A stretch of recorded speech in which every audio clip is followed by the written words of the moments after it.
Bungkusan itu berisi kertas bertuliskan rajah atau tulisan Arab gundul, di mana di dalamnya itu juga terdapat sebuah paku warna emas gitu.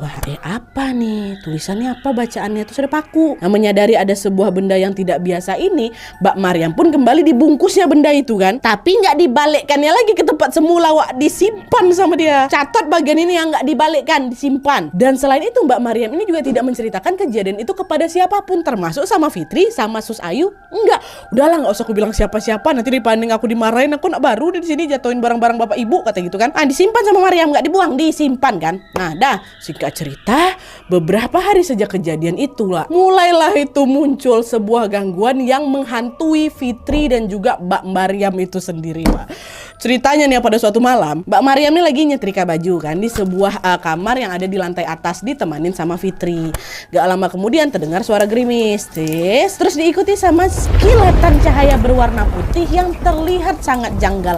Awalnya aku pikir kilat karena dia petir-petir, tapi kok kayaknya ada yang beda ya. Dan by the way, pada saat itu tirai jendela yang ada dalam kamar tuh posisinya memang sengaja dibuka. Makanya lah Fitri sama Sus Ayu tuh bisa ngelihat ini kan, cahaya tuh kan.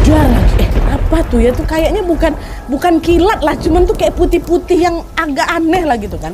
Karena penasaran, Fitri pun beranjak lah dari tempat duduknya tadi.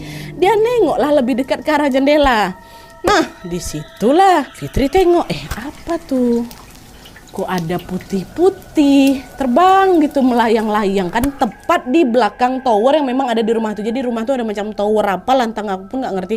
Nah di situ tuh dekat atasnya tower itu ada melayang-layang gitu kan. Awalnya aku pikir itu nada kilat aja gitu. Ini nggak mungkin kuntilanak kan, nggak lah itu kilat tuh kata kayak gitu. Bukan apa-apa tuh, cuma pantulan dari kilat aja, makanya bentuknya macam melayang-layang. Mungkin itu kali ya. Fitri masih positive thinking. Dengar Fitri yang ngomong sendiri itu, Mbak Maryam yang lagi nyetrika ini nyamperin dia lah juga. Apa Fit, nengok apa kau? Kata si Mbak Fitri nih kan, Mbak Maryam nih kan. Tuh Mbak, tengok lah tuh Mbak, apa tuh putih-putih.